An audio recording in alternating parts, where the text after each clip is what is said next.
Bonjour les enfants, ravi de vous refaire un cours aujourd'hui. Je sais que j'aurais dû le poster pour que vous l'ayez ce samedi, mais c'était un peu compliqué cette semaine, je m'en excuse. On va commencer comme d'habitude par une petite prière. Baba Bruna Loratrucha Hala Amin. Babandile Bishmayam, Paishrocha Shimor, Atia Malkotor, Awe Echbonor, Derdile Bishmaya Ada Hambara. ألا نخمتك وتدادي مع شوختا لنجنان اختياتا دخ أم أخني شوخ لنلاني دختيلي إلا لما وتنجو جورابا إلا نخلص من بيشام سبب ديرو خيلا ملكوتا خيلا وتشبوختا على بابا بدين آمين شمت بابا برونا روحت خوتشا خلا آمين.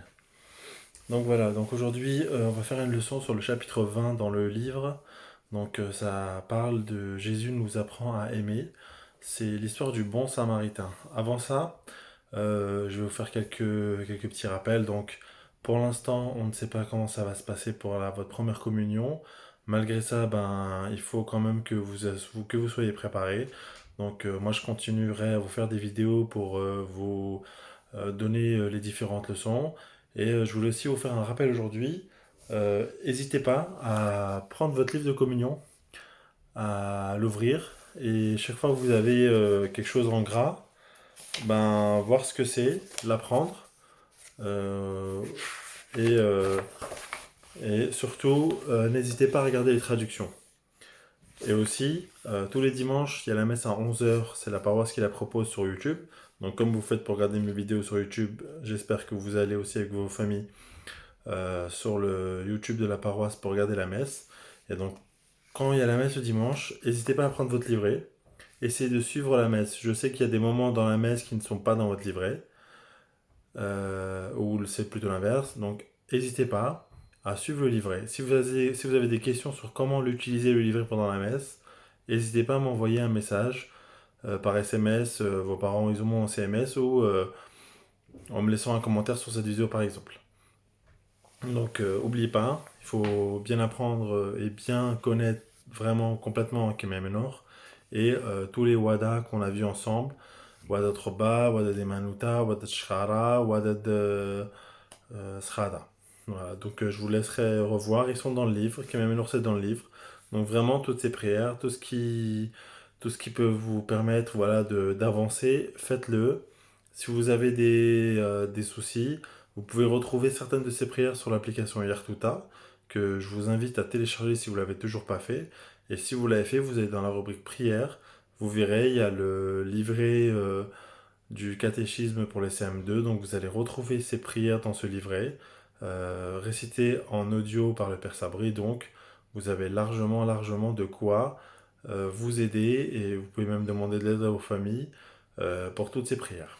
Donc maintenant, on va commencer le cours d'aujourd'hui. Donc comme je vous ai dit, ça porte sur le bon samaritain. Donc dans votre livre, c'est à la page 161. Donc vous voyez, 161, le chapitre 20. Jésus nous apprend à aimer le bon samaritain. Donc pour commencer cette prière, enfin cette leçon plutôt, euh, on va d'abord lire la parole de Dieu. Donc on va à page 164. Donc vous voyez, page 164, vous avez un texte qui est issu de l'évangile de Saint Matthieu au chapitre 5 et un autre, là c'est un peu différent de ce qu'on a déjà vu ensemble, il y a un devant Jean. Donc c'est pas l'évangile de Saint Jean, c'est la lettre de Saint Jean. Donc c'est plutôt vers la fin du Nouveau Testament que vous allez retrouver cette lettre dans vos Bibles si jamais vous prenez le temps. Et moi je vous invite à prendre le temps de rechercher ces textes dans vos Bibles. Donc je vais commencer par le texte de Saint Matthieu, je lirai le texte de Saint Jean, et ensuite on reviendra sur l'histoire du bon samaritain. Vous avez appris qu'il a été dit, tu aimeras ton prochain et tu haïras ton ennemi. Eh bien moi je vous le dis, aimez vos ennemis et priez pour ceux qui vous persécutent, afin d'être vraiment les fils de votre Père qui est dans les cieux. Car il fait lever son soleil sur les méchants et sur les bons, et tomber la pluie sur les justes et les injustes. Si vous aimez ceux qui vous aiment, quelle récompense aurez-vous? Les publicains eux-mêmes n'en font-ils pas autant? Et si vous ne saluez que vos frères, que faites-vous d'extraordinaire? Les païens eux-mêmes ne font-ils pas autant? Vous donc soyez parfaits comme votre Père céleste est parfait. Donc cette fois-ci, c'est le texte de Saint Jean que je vais lire. Dieu est amour. Celui qui demeure dans l'amour demeure en Dieu, et Dieu en lui. Nous aimons parce que Dieu lui-même nous a aimés le premier. Si quelqu'un dit j'aime Dieu alors qu'il a de la haine contre son frère, c'est un menteur. En effet, celui qui n'aime pas son frère, qu'il voit, est incapable d'aimer Dieu qu'il ne voit pas. Et voici le commandement que nous avons reçu de lui. Celui qui aime Dieu, qu'il aime aussi son frère. Donc voilà, vous avez vu que ces textes-là, ils parlent de l'amour, pas que de l'amour qu'on a pour nos proches, pour les gens qu'on aime, mais de l'amour pour les autres personnes, et même pour les personnes qui font du mal. Pourquoi? Parce que dans chaque personne, il y a Jésus qui vit. Jésus, il est là dans le cœur de chaque personne, même si les gens ne s'en rendent pas compte. Et donc nous, on doit, parce que toute créature est une créature faite par Dieu et aimée par Dieu, ben nous, on doit l'aimer. On ne doit pas aimer les actions qu'elle fait, on ne doit pas aimer le mal que cette personne fait, mais on doit aimer cette personne et on doit prier pour que cette personne change pour être une meilleure personne. Donc maintenant, on va passer à la page 161,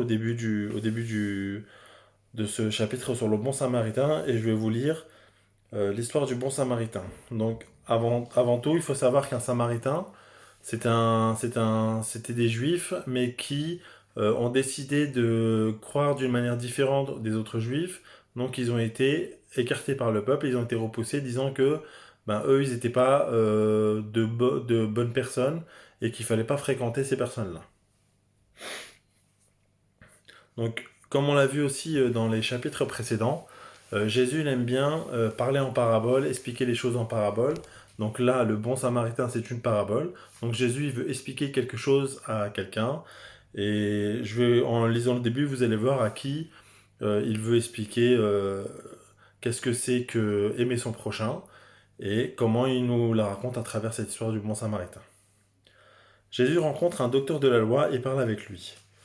Le docteur de la loi résume devant Jésus la loi de Dieu en disant ce commandement.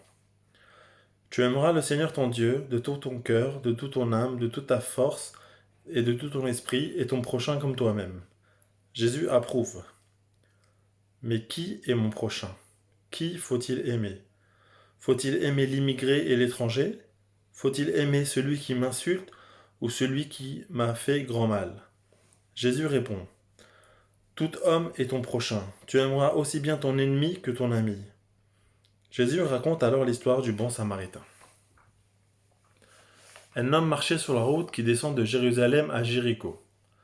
Il tombe sur des bandits, ceux qui le dépouillent de ses vêtements et de son argent. Ils le rouent de coups et disparaissent en le laissant à moitié mort. Donc là, c'est ce qu'on peut voir sur la première image du dessin. Donc voilà, vous voyez, hein, l'homme il est là, il se fait attaquer par des gens. Donc voilà, les gens ils vont lui voler tout, ses animaux, ses vêtements, l'argent qu'il pouvait avoir avec lui. Par hasard, un prêtre descend par ce chemin, il voit le blessé et passe de l'autre côté. De même, un lévite, homme chargé du service au temple, arrive à cet endroit, il passe de l'autre côté. Donc là, c'est la deuxième image, hein, vous voyez. Les gens, ils passent à côté de lui, ils voient qu'il est blessé, mais ils détournent le regard. Voilà, vous pouvez voir hein, sur les images que lui il ferme les yeux, voilà. Ils veulent pas regarder l'homme qui est par terre, qui est blessé. Donc voilà, alors que ce sont des prêtres, ce sont des lévites, c'est des gens qui sont au service de Dieu. Et ben des gens qui sont au service de Dieu, des gens qui se disent croyants, et ben ils laissent un homme presque mourir par terre. Ce qui normalement ne doit pas arriver quand on croit en Dieu et quand on aime Dieu, parce que on peut pas laisser une autre créature de Dieu souffrir et mourir de faim par terre comme ça. Arrive alors un voyageur originaire de Samarie. Il voit le blessé, il a pitié, son cœur est bouleversé. Il s'approche du blessé, panse ses plaies, en se servant d'huile et de vin pris dans ses bagages. Puis il le charge sur sa monture, le conduit à une auberge et continue à prendre soin de lui. Donc là, c'est les deux dernières images que vous voyez, hein. Donc là, voilà, il s'arrête, il le soigne, sans savoir qui c'est, sans savoir pourquoi. Là, lui, c'est quelqu'un qu'on appelle un samaritain, donc quelqu'un qui vient de la Samarie, qui, normalement, ben, selon les gens qui étaient au-dessus, là, que ce soit le prêtre ou le lévite, enfin, le lévite, celui qui est au service de l'église, bah pour eux, le samaritain, c'est quelqu'un de très mauvais, alors que la personne qui est très mauvaise vient aider quelqu'un qui est blessé, alors que les deux personnes qui sont censées être de bonnes personnes qui croient en Dieu, eh ben, ils laissent l'homme qui est blessé par terre. Donc on voit bien que la réaction du samaritain, c'est vraiment une réaction d'amour par rapport à la réaction des deux autres, qui est une réaction plutôt d'ignorance. Le lendemain, il donne 2 pièces d'argent à l'aubergiste. Prends soin de lui. Tout ce que tu auras dépensé en plus, je te le rendrai quand je repasserai. Quel est celui qui a aimé son prochain? C'est évidemment le samaritain. Jésus s'adresse au docteur de la loi. Va toi aussi et fais de même. La parole de Jésus s'adresse à chaque croyant. Va et fais de même. Approche-toi de tout homme dans la peine, respecte tout homme que tu rencontres, quelle que soit sa race, sa religion ou sa nation. Ainsi tu ressembleras à Dieu. Il fait tomber la pluie et luire son soleil pour tous sans exception. Aimons tous les hommes comme Dieu les aime. Jésus nous a donné l'exemple. Il a souffert et il est mort pour nous. Il nous dit, comme je vous ai aimé, vous aussi, aimez-vous les uns les autres. Donc voilà, c'est peut-être une lecture qui est difficile à comprendre, c'est peut-être quelque chose qui est difficile à comprendre, encore plus nous dans notre société aujourd'hui. Donc voilà, Jésus nous appelle à nous aimer les uns les autres, à aimer les gens qui sont pas forcément de notre culture, qui sont pas forcément de notre communauté, qui sont pas forcément de notre religion. Ça veut pas forcément dire qu'il faut suivre leurs modèles, leurs exemples, leur religion, mais ça veut dire que il faut toujours se dire que ces personnes-là, elles n'ont pas eu la chance de connaître Jésus comme nous on connaît Jésus, et que on doit prier pour ces gens-là. La meilleure manière d'aimer un ennemi, c'est de prier pour que cet ennemi il trouve Jésus dans son cœur. Le jour où il aura trouvé Jésus dans son cœur, il changera, ça sera une meilleure personne, et petit à petit, il réussira à se faire pardonner tout le mal qu'il a fait. Voilà, voilà, Jésus ne nous demande pas de forcément combattre un ennemi, mais il nous demande de prier pour lui pour que cet ennemi devienne quelqu'un de meilleur, cet ennemi rencontre vraiment Jésus dans son cœur. Nous, on a la chance d'avoir eu des parents qui nous ont permis de découvrir Jésus. Tout le monde n'a pas eu cette chance. Donc c'est à nous de prier pour ces personnes-là. Donc si vous connaissez des personnes qui vous ont fait du mal, si vous connaissez des personnes qui sont pas forcément gentilles avec vous, avec des gens que vous connaissez, et après cette vidéo, je vais vous demander un petit exercice, c'est de prier pour ces personnes-là. Vous priez pour les personnes qui vous font du mal, pour les personnes qui sont méchantes, pour les personnes qui sont pas forcément vos amis, qui font pas mal de bêtises dans vos écoles ou dans votre rue, dans votre quartier. Voilà, vous priez pour eux, vous demandez à Jésus que ils ouvrent leur cœur et que ils rencontrent Jésus pour pouvoir être de meilleures personnes. Voilà. Jésus nous a donné tout son amour, Dieu nous a donné tout son amour. On a vu l'exemple là à Pâques, hein, voilà, Jésus il est mort sur la croix pour nous sauver, nous, de nos péchés, de la mort. Il est venu nous donner la vie éternelle grâce à sa mort sur la croix et grâce à sa résurrection. Donc voilà, maintenant qu'on a cette grâce que Dieu nous a donnée, c'est à nous de pouvoir la montrer aux autres. Donc il faut qu'on vive avec l'amour de Dieu dans notre cœur. Donc les gestes que vous faites dans la vie de tous les jours, il faut que ce soit des gestes qui soient faits avec l'amour de Jésus dans votre cœur. Donc je vous invite à continuer aussi à prier pour toutes les personnes qui sont mortes malheureusement pendant cette période de coronavirus. On ne sait pas encore exactement comment ça va se passer pour tout ce qui est reprise de KT et tout ça, mais je vous donnerai des informations et à vos parents dès qu'on en saura plus. Donc voilà, moi je continue à prier pour vous. J'espère que vous priez pour moi, pour Nedim, pour tous les profs de KT, pour les prêtres, les masseras. Voilà, je vous souhaite une bonne semaine de reprise d'école si vous ne l'avez pas encore faite. Et j'espère que vous faites bien vos devoirs aussi qui concernent l'école et tout ça. Voilà, je vais pas rester plus longtemps. Si vous avez des questions, n'hésitez jamais à me poser des questions. Je suis vraiment disponible pour vous tout le temps, que ce soit en commentaire sur la vidéo, que ce soit par SMS via vos parents. N'hésitez pas à me demander des trucs, je suis vraiment disponible pour vous. Et voilà, donc on va terminer cette séquence par une prière à la Vierge Marie. On va dire un Je vous salue Marie. Donc voilà, je vous invite à vous préparer. Donc, Shmed Baba, Brana, Amin. شلامة الأخ مريم ليتا نامي مارا نماخ مبارata بنشي برخيلي بيلت كاساخي شو مات مريم يمدالا مصالم بدلا نخني طاي داغو سان موتن آمين شو خلا ولا ولا ودروها تخد شامنا لا مودمنا لا مؤمن. Allez les enfants, à très bientôt.